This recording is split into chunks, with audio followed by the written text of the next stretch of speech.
नमस्कार दोस्तों, ज्ञान चैनल में आप सभी का स्वागत है।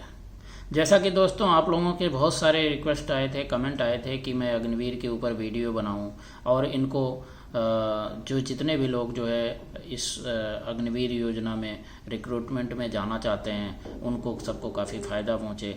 तो आज मैं उस सीरीज़ का जो दूसरा मेरा ये वीडियो है, इसमें मैं कौन कौन से टेस्ट होंगे उसके ऊपर चर्चा करूँगा।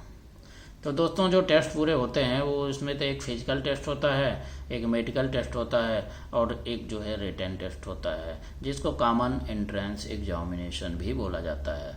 तो दोस्तों जहाँ तक हम फिजिकल टेस्ट की बात करें तो फिजिकल टेस्ट और मेडिकल टेस्ट, ये जो दो टेस्ट होते हैं, ये सेना एक रैली ऑर्गेनाइज कराती है। जो इनके रिक्रूटमेंट ऑफिसर्स होते हैं वो रैली ऑर्गेनाइज कराते हैं कि बड़े बड़े सिटीज़ में बड़े बड़े जो ग्राउंड्स होते हैं उसके अंदर ऑर्गेनाइज कराते हैं और वहीं पे ही फिजिकल टेस्ट और मेडिकल टेस्ट हो जाता है और उसके बाद में कॉमन एंट्रेंस एग्ज़ाम सेंट्रली जो है कंडक्ट होता है।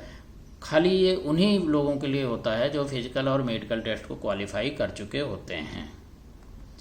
तो अगर हम जो है बात करें दोस्तों एजुकेशन क्वालिफिकेशन के बारे में कि एक अग्निवीर के लिए क्या एजुकेशन क्वालिफिकेशन होगी, तो अगर हम बात करें Agniveer general duty GD category के लिए, जनरल ड्यूटी का मतलब ये होता है कि जो सारे सोल्जर्स होते हैं जिनके की एक स्पेशलाइज्ड ट्रेड नहीं होते हैं, तो वो जनरल ड्यूटी कहलाते हैं। जैसे कि आपके ड्राइवर हो गए, ऑपरेटर्स हो गए, बहुत सारे इस तरह से जितने भी जो है सोल्जर्स हैं वो सारे के सारे जनरल ड्यूटी में आते हैं।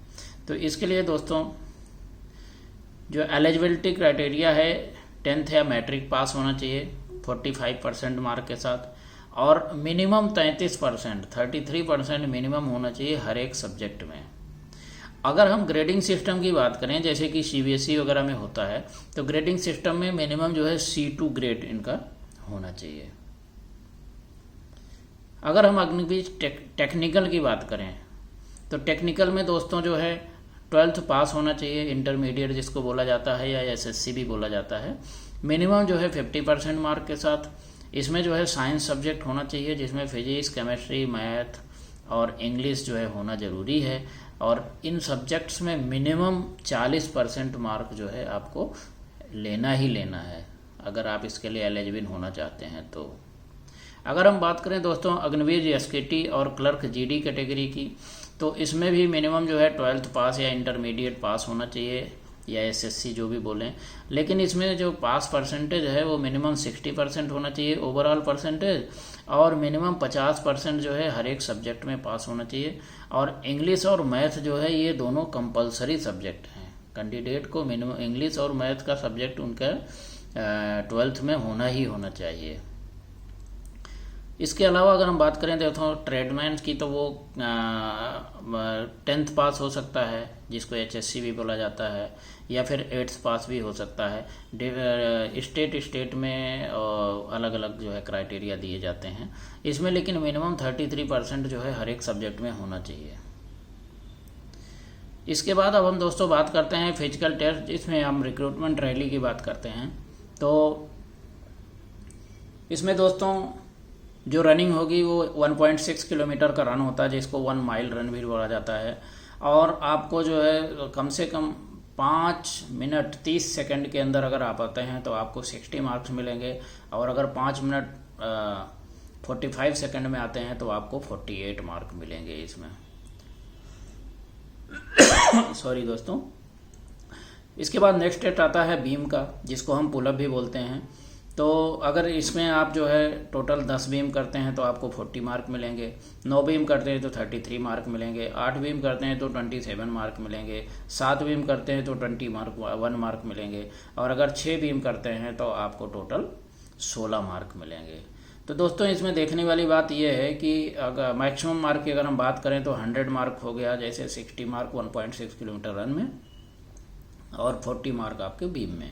तो 100 मार्क में दोस्तों जो है आपको ये भी देखना है कि आपको पास होना है तो मिनिमम 48 मार्क रन वाला और 16 मार्क जो है बीम वाला, मतलब मिनिमम क्वालिफाई आपको 6 बीम आपको करना ही करना है। इसके अलावा 9 फीट डीच होता है, वो खाली क्वालिफाई करने की ज़रूरत होती है और जिग-जैग बैलेंस होता है, इसको भी खाली क्वालिफाई करने की ज़रूरत होती है। Physical measurement, height, weight, chest, ये रैली साइट के ऊपर ही करवा दिया जाता है।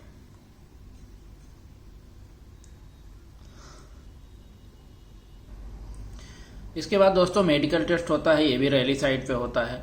मेडिकल टेस्ट उन्हीं लोगों का करते हैं जो फिजिकल टेस्ट के अंदर क्वालिफाई कर जाते हैं, तो इनका टेस्ट रैली साइट पे होगा। और जो कैंडिडेट फिट हो जाते हैं उनको तो फिर आगे के लिए फिर बाद में आपको रिटन टेस्ट के लिए आपको मौका मिलेगा।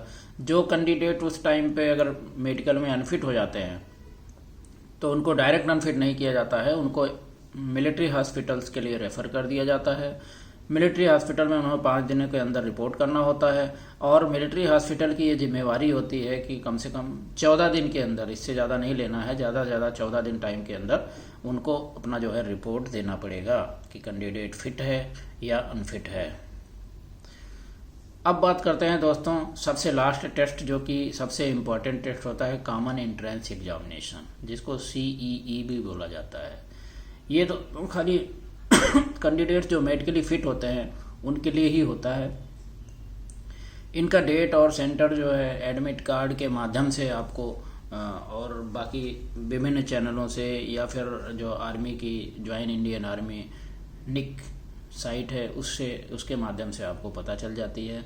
और एडमिट कार्ड जो है आपको रैली साइट के ऊपर जो कैंडिडेट्स मेडिकली फिट हो जाते हैं उनको फर्दर एक सर्टिफिकेट इशू किया जाता है, और उसके बाद फाइनल एडमिट कार्ड आपको डाउनलोड करना होता है निक वाली साइट से, जो मैंने ज्वाइन इंडियन आर्मी साइट बताया है आपको।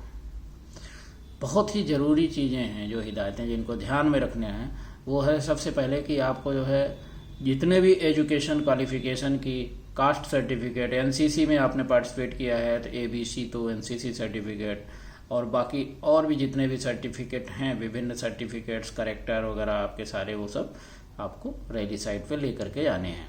इसके अलावा 2 पासपोर्ट साइज फ़ोटो भी लाना पड़ता है। आप अनमैरिड हैं, इसका भी एक सर्टिफिकेट देना होता है। रिलेशनशिप सर्टिफिकेट उन कैंडिडेट्स को लागू होता है कि जिनके पेरेंट्स, भाई या फिर फादर वगैरह जैसे आर्मी में रहते हैं, तो उनको उसका कुछ विशेष छूट होता है, तो इसलिए रिलेशनशिप सर्टिफिकेट उनको प्रोड्यूस करना पड़ता है रैली साइट पे। इसके अलावा स्पोर्ट्स सर्टिफिकेट, अगर आपके पास आपने किसी भी लेवल में स्पोर्ट्स में पार्टिसिपेट किया है, कॉलेज में, उसके बाद state level, national, international level, तो वो अगर आप वो सर्टिफिकेट प्रोड्यूस करते हैं तो उसके ऊपर आपको बहुत सारी रियायतें मिलती हैं। इसके अलावा दोस्तों आपको पैन, आधार और बैंक अकाउंट के डिटेल्स भी वहाँ पर जा कर के देने पड़ते हैं।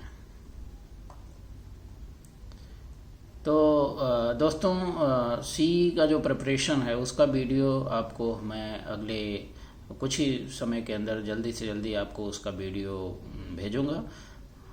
आप इस चैनल को सब्सक्राइब करें, अगर आपको पसंद आया चैनल तो लाइक करें, अपने दोस्तों के पास शेयर करें ताकि ज़्यादा से ज़्यादा लोगों को इसका लाभ मिल सके। धन्यवाद।